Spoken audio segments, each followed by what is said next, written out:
So, what is the feeling right now? My little projection, not that it's worth anything, but Billy put it up there, is that Tennessee is going to host a first round playoff game. I've got them with a real shot of playing Ohio State. What in the world would that ticket be worth? Oh, God, man.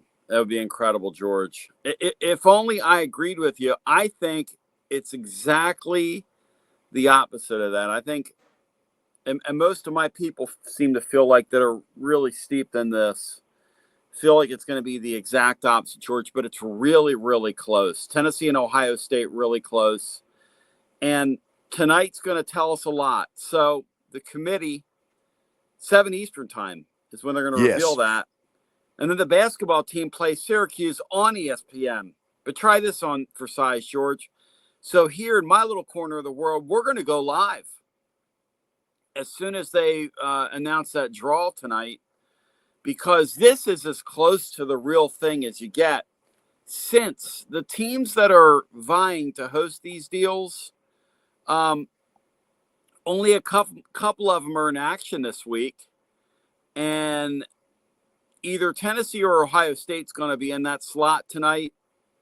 And Tennessee's hope, if they're not in that slot, would be that the committee will take into account, because I think Texas is going to beat Georgia this week. If Georgia suffers their third loss, will the committee drop Georgia behind the Vols? Georgia was very uneven last week in that Georgia Tech game. That was extremely unimpressive. And, Yeah. they've kind of limped home here down to the finish line. But I like the rest of what you have there. I don't think South Carolina is going to get in either, George, but a bunch of what you have seems to make sense, though. Because Clemson, I think, has got an excellent chance of getting in when it's all said and done. So they factor a lot into how the final decisions get made. Yep. But tell me this. If Tennessee were to get to host a first-round playoff game, most of the students would be gone, and yet I don't sense that there would be any major problem filling those seats. You got to be kidding me. Yeah. I mean, it would be utterly out of control. The way it's done is the committee themselves, the championship folks in Dallas are the ones that control the tickets, not the schools. They're just simply using your venues for the home games. And Tennessee's already been told, for instance, they've already told their ticket buyers that ordinarily for a road game in the SEC, 3,500 tickets are available. In this deal, there will be after it's all said and done, after they take care of their folks, the band, the allotment, whomever, there will only be 1,000 that they'll make available through themselves. 500 in the upper bowl, 500 in the lower bowl. So the tickets won't be as plentiful to visiting teams, but you're probably going to have to go through venues. All these fans are to get these tickets. So in the Vandy game, I said it yesterday, I was a little bit disappointed in Vandy's coaching in that game, three-man rush. They could have played till midnight. They were never getting to Nico. Right. But there's also some positives that Nico looked pretty good while getting the benefit of that. Tell me what you thought and what you think this means for the future.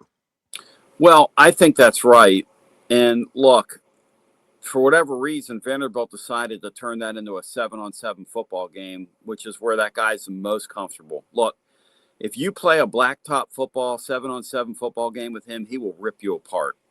And that's why you saw the rating that he has by his name. In terms of what it means for his future, I don't know who left defends him that way, that he's going to see in a playoff. Like if he plays an Ohio State, it could end up he plays a Penn State, in that first round. They're not going to defend him that way. No. But what he did do is he handled the early deficit very well. He raised the level of his play with his team around him, which George is a great sign. That's at the end of it all, that is truly what you want to see from your quarterback. You get a couple scores down, and you're in a road game. It's really not a road game, but it's still called a road game. You're not in your building per se. And he handled the spot really well. And Tennessee could have wilted. They could have folded, but they have too much football team to fold against that Vanderbilt team. It was really curious the way Vanderbilt approached the whole game, George. When Vandy gets up 2 scores and they're going for it, instead of punting the ball down and making Tennessee go a long field, I was thinking to myself, this guy, Clark Lee today, they're in big trouble here, even though they're leading by a few scores. Yeah, and it as it went on, it felt like they're just trying to keep it respectable. And that appeared to me to be, as I left, I was like, that's all they were trying to do was keep it respectable. Yep. It's kind of like prevent defense. When you play that way, you're going to end up with a non-respectable score. That's kind of what happened in trying to keep it respectable. So let me try this one on you, then I'll turn it over to Kelly, because as you can see, Kelly's very focused today. Kelly he's been dialed in for several weeks now, George, on here. Right. Stop it.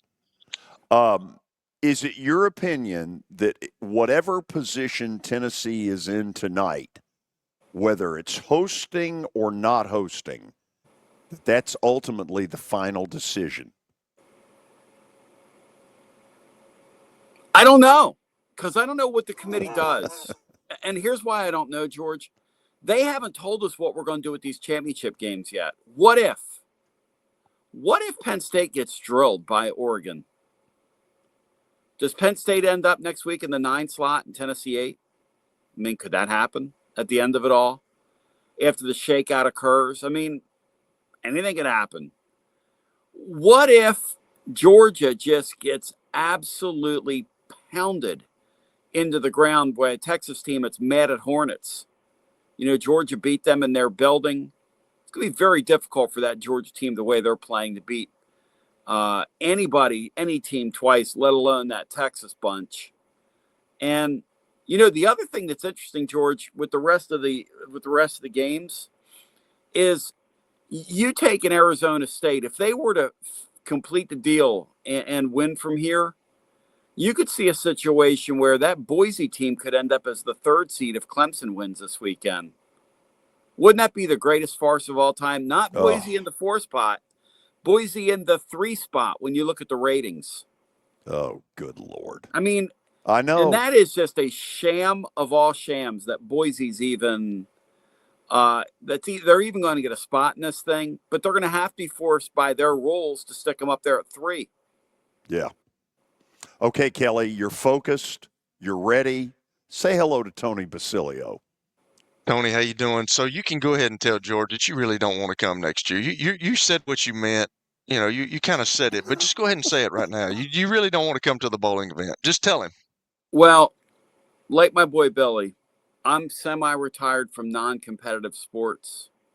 I wasn't good at bowling when I tried. Okay? That looks like a really good way to get a wrist injury, a neck injury. Really nice looking shirt. It's a beautiful shirt, though, George. It's retail value, 99 cents. No question. Tony, and get to hang out with the great Mark Griffin. And I love Georgia. George does so many great things. I had a love fest for George last Wednesday on my program. We had George on. And, man, I loved on him, Kelly. I mean, we shared some on-air love. But everything I said to that man, I mean. And then to hang out with him at night at that hockey game. I mean, are you kidding me? That was fun. I'm so glad I was not there. Let's just put that out there. We are glad you were not there. I'm telling you, I was glad. I'm glad I was not there. I can't imagine. We're glad you were imagine. Not there. Okay, so Tony, tell me this, because you talked about this, and I said this yesterday on our show. The championship games, I think, like, what do you think that they're going? I know you say that they're never going to get rid of them, and I understand that. But like, at some point, what do you think Are they going to go to 14 teams? They're going to go to 16 teams? What are they going? How are they going to mess with this college football playoff in next year and the years to come? What do you think? What do you foresee them doing? Because me personally thinks it needs to be the top 12 teams, and I'm not worried about the championship games. I get it, I understand but it needs to Yeah. be the top 12 teams. Because I said this yesterday. You Yep. look at South Carolina, you look at Ole Miss, you look at Alabama. They're better than Yep. SMU. They're better than Arizona State. They're better than Yep. Boise State. Like, do you foresee that in the future? I just think they're going to expand to 14 with each league getting a guaranteed 4 because that's what's been discussed. And when I say each league, I mean the Big Ten and the SEC getting theirs. As it sits right now, I don't know. When you start talking about when you have all these ties, and the only way they could, it's ingenious what they've done because they've made their championship games, which really don't matter, but they've made them matter. So the Arizona State, Iowa State winner this week has to be placed in the field. It has to matter. The Boise State UNLV winner is going to be placed in that field. It has to matter. The SMU Clemson game has to go into that field. It has to matter. The thing that's really interesting is what are they going to do with the Miamis of the world? What are they going to do with some of these other teams? Miami, who lost over the weekend. It's really, when you start to look at it, it's really going to be interesting to see how the thing is going to shake out. How is Alabama treated? How will Georgia be treated if they get blown out? How will Penn State be treated if they get blown out? See, Kelly, I think if you play a game and you lose a game, you should get punished for losing that game. If you play a game and you're favored, what they've done in years past, because we've talked all around. I'm so sick of this, I can't see straight. But no offense to the play. And the playoffs are a great idea. This has been one of my favorite college football seasons I've ever seen because it's a new sport. Amen. We've had to learn, to follow this thing. The grid is very complicated. The average college fan doesn't understand that it's not the top 12 teams. We've been saying it for several months on my show, and people still don't understand it. Like you're saying, Kelly, you look at it and you go, oh, well, 12-team playoff. Okay. So that means like 6 SEC teams are getting in. No, it doesn't. It means that there are right now 3 SEC teams. Well, 4. Alabama's going to get in at the back of it with their 3 losses.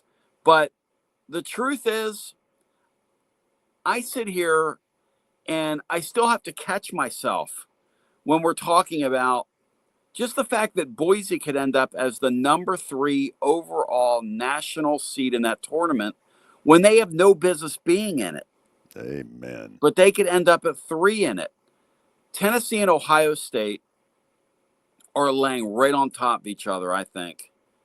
And my opinion is that Tennessee fans love George because he has, and they don't like me right now because, and I am a Tennessee fan and I graduated from Tennessee, but I can't lie. And my sense is that Ohio State's going to be ranked just ahead of them tonight. But here's the question. Can the Vols move between now and Sunday, or is what we're going to see tonight final? Are these the final rankings? Or are they going to truly take into account these championship games? Because if you're going to play them, you have to take them into account. I was talking to Jerry Palm today, and he's got a good point. It doesn't look like the committee is taking strength of schedule at all into effect for these teams. They're just going by win-loss records. Why does he think that is? He doesn't know. He said, he said that's why he's guessing what he's guessing. He's guessing that Clemson's going to get in and Alabama's going to get left out. That's his guess. Ooh. So what do you? Let's just talk about the Clemson thing. Like, if Clemson does beat SMU, where does SMU go? Are they out? I'm the wrong guy to ask that, but I don't know. I know. I just like it's just it's crazy to me. Does it become Clemson and Miami? I guess is my point. I think it was Miami he had in. I think Miami's gone. I just think Miami's gone. He doesn't. His reasoning was Miami, close loss on the road. Alabama got absolutely blown out by a middling Oklahoma team. But see, I don't know that any of these teams in these leagues are equal. I do know this. In years past, the SEC could sit there and say, boy, we got the best league by far. I'm not sure if that's the case right now. I don't think the top teams in the SEC are better than the top teams in the Big Ten. I think they're all just kind of lay one on top of the other. I know that's not a popular thing to say. The SEC is a better top to bottom league than the Big Ten is. I agree. But I'm not sure when you lay the Oregons on top of the Texases, on top of the Georgias, on top of the Tennessees, on top of the Ohio States, I don't know if you can see how those teams are that different. And here's the reason why I say this. And I had callers who are very upset with me. But I said, did you not watch what happened with Georgia Tech and Georgia over the weekend? Yeah. And were you not watching the non-league games? When we played the non-league, we did not adorn ourselves in glory. We just didn't. And that's how this year went, for whatever reason. And, I look at that South Carolina-Clemson game over the weekend. Hey, that South Carolina team's a really good football team. That was a great college football game. But those two teams were right there with each other. They're just and South Carolina is one of the better teams in this league this year. And I'm not trying to argue one case or another. I should, if I was a smart guy, I would say, man, if they don't put Tennessee in that spot tonight, they're getting ripped off. I don't know that they are. I don't know that they aren't. I don't know that they are. I don't know that Ohio State should be ahead of Tennessee. I don't know that they shouldn't be ahead of Tennessee. I just think the committee, when it all comes down, is probably going to have them ahead of the Vols tonight. I wish that wasn't the case. Because like George said, a home playoff game here would be one of the great sports spectacles I've ever witnessed in my life. I mean, that would be... Calhoun's would be hopping. Oh, George, it would be incredible. And I'll tell you something. If it came down to it and Tennessee hosted an Ohio State or Tennessee hosted a Notre Dame, are you kidding me? Oh. I'm not Notre Dame, but a Penn State hosted in their building, one of those two teams. Tennessee and Ohio State have never played. Tennessee's never played there in the regular season. They've played in bowl games. Oh, wow. But those bowl games don't matter. I mean, we all know that. Yeah. Bowl games down through the years, I mean, they matter, but they don't. This thing here, playing somebody in a playoff game, they matter. If Tennessee had to go to Ohio State, George, that Ohio State fan base is so out on Ryan Day, and it's so toxic there, and they really are. Yes. I got a call from Columbus today. A guy was like, Tony, you have no idea how toxic this place is. The things they're saying about him, the things they're saying about these kids. Wow. College football is a crazy game. Yeah. Crazy sport. Kelly, you done? Well, I was just going to make a comment, and this is for your UT Vols. I think what they do, and I said this the other day, they can run the ball and they play really good defense, and that carries anywhere. So they got a shot. I think Nico's got to play good.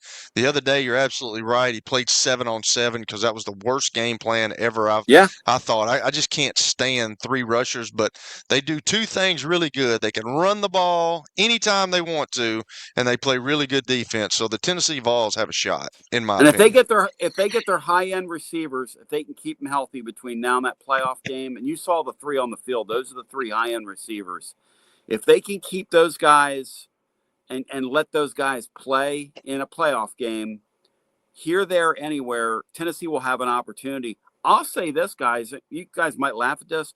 You take Boise out of that equation, 10 of the next 11 teams have a chance to win a national championship. Yeah. Anybody from here can win this thing. I don't think there's a dominant team out there. And I don't think there's a dime's worth of difference between the top teams in these leagues from each other. I really don't.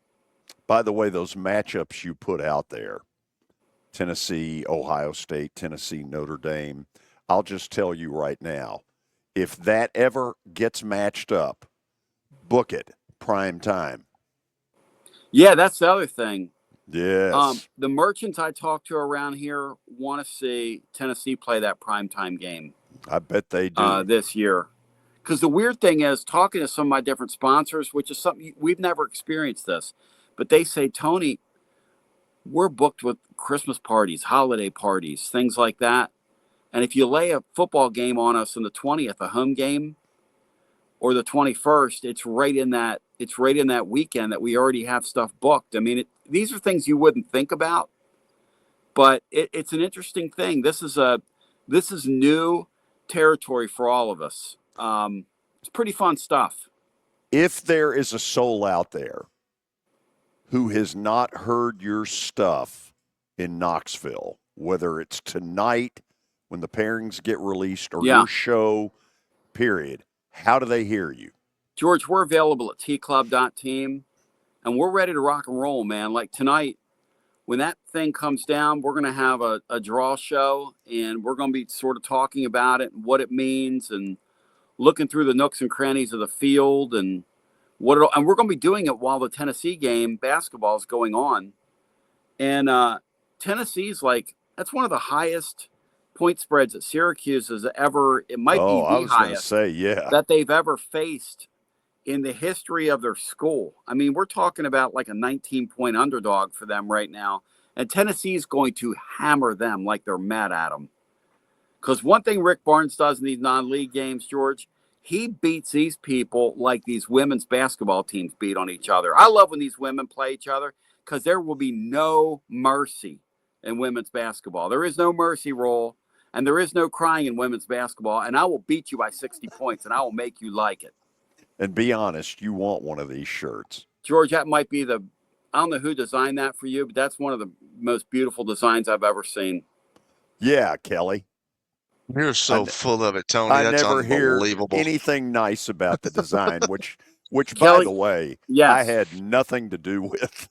It's awesome looking. I think you can tell. It's a good looking shirt. We told him that. The other ones suck. That one's good. Dog cussed this shirt for 3 years. Don't act like it. Yeah, because it sucked, but this one is nice. That thing's tough. Yeah, it is. Hey, talk to you soon. Guys, much love to you. Kelly, hey, my best to you guys over the next week.